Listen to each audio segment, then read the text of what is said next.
Hey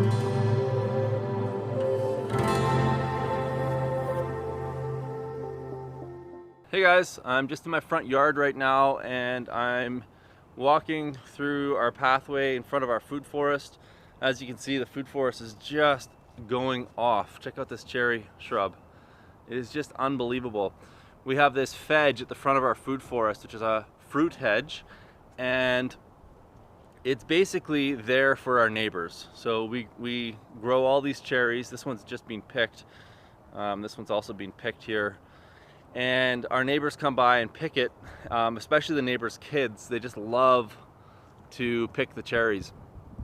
Now, one of the reasons that our food forest does so well is that we sorted out the water harvesting issues first. This is one of the biggest mistakes that I see with permaculture projects and actually just landscaping in general, is that we just kind of plant stuff without thinking about how we're going to sort out the water. So I wanted to show you guys a little bit more about our water system here, where the water is coming from, and how it gets into the food forest and how we're distributing it. So let's go take a look at that. As we're walking along here, you'll see the verdant green that is our food forest. What's great about food forests is they don't take a lot of maintenance once they're established. They just kind of produce. They create incredible habitat for insects, which is something that's pretty rare in cities these days, especially with the front lawn. And like I said, they're easy to maintain, so I really like them.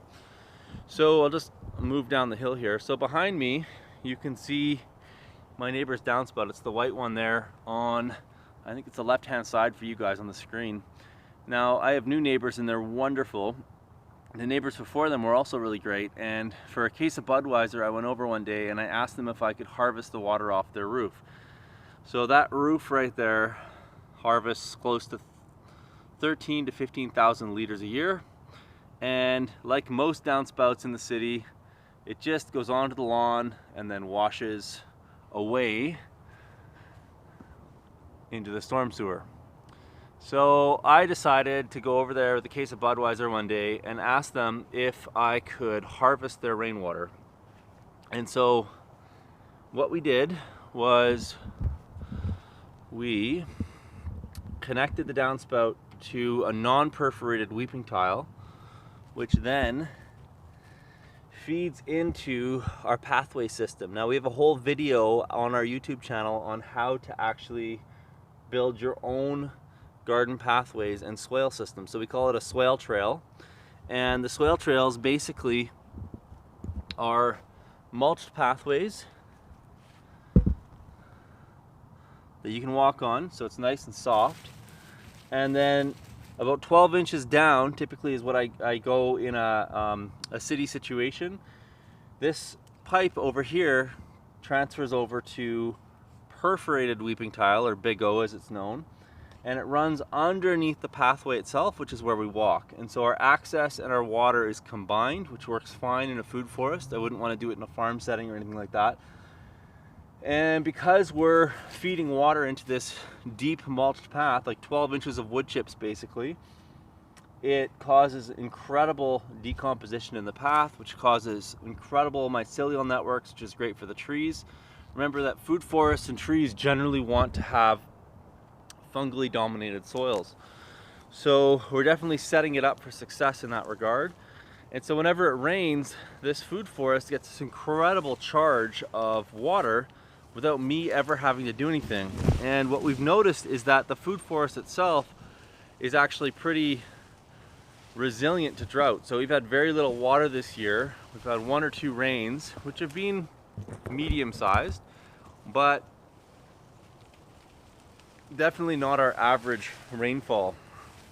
And so those pathways are basically like giant rotting logs, which is mimicking what you would find in the forest, except that we happen to walk on them. Now on the other side, we have a first flush diverter right behind me. Okay, but above that, because we live in a pretty cold climate, we get to minus 40 here, which is when Fahrenheit and Celsius cross over. We need to think about rainwater harvesting in a slightly different way. And so you'll notice up there, there's that Y joint. And so in the summertime, I can send the water to my first flush diverter and rain head. And in the winter time, I can actually send it down the other way.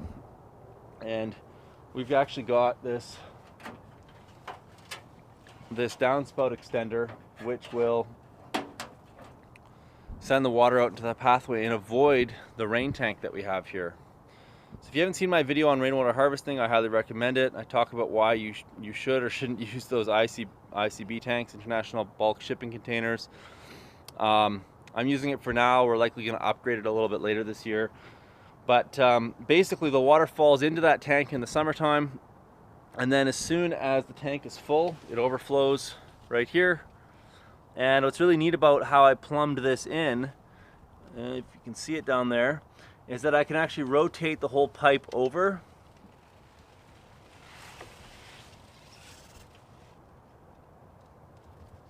Oh, looks like the tank actually drained itself out. Oh, there we go. So I don't know if you can hear that, but basically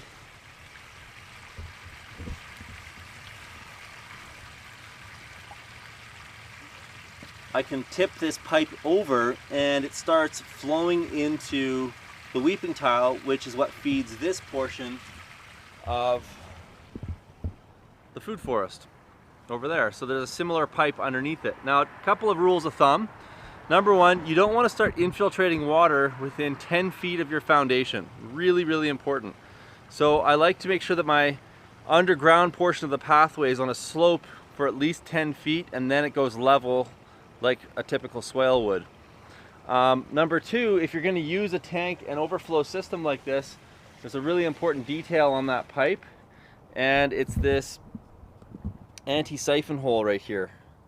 So you want to make sure that you have an anti-siphon hole on the pipe system itself, so that when you tip it over, or actually when the tank overflows, if this hole wasn't here, then it would just automatically flush the tank out because a siphon would form, and you'd end up discharging massive amounts of water into your food forest. So you get the rain event, plus you get that huge charge of water, which isn't a big deal for a 1,000-liter tote, but if you had a 5,000-liter tank and you did something like that, that could be a pretty big deal. Okay, so I'll just walk around my food forest here. You can see we've got raspberries on this edge. We've got both the yellow and the, I love these guys. They're like, got a bit of a vanilla note to them. So we've got both the yellow and the red variety. We've got cherries, saskatoons, plums, apples, honeyberries. We also use these wicking beds in the front here. Those are really productive. And whenever possible, we're always trying to create a bit of a message. That was one of my favorite parts of the garden. And it's a Ron Finley quote, "Growing your food is like printing money." And so people walk by, I grab some cherries and they see that. So we get a lot of comments on that sign there. Anyways, hope you like that. If you're interested in learning more about food forests and rainwater harvesting, check us out online at vergepermaculture.ca. We've got a lot of blogs there.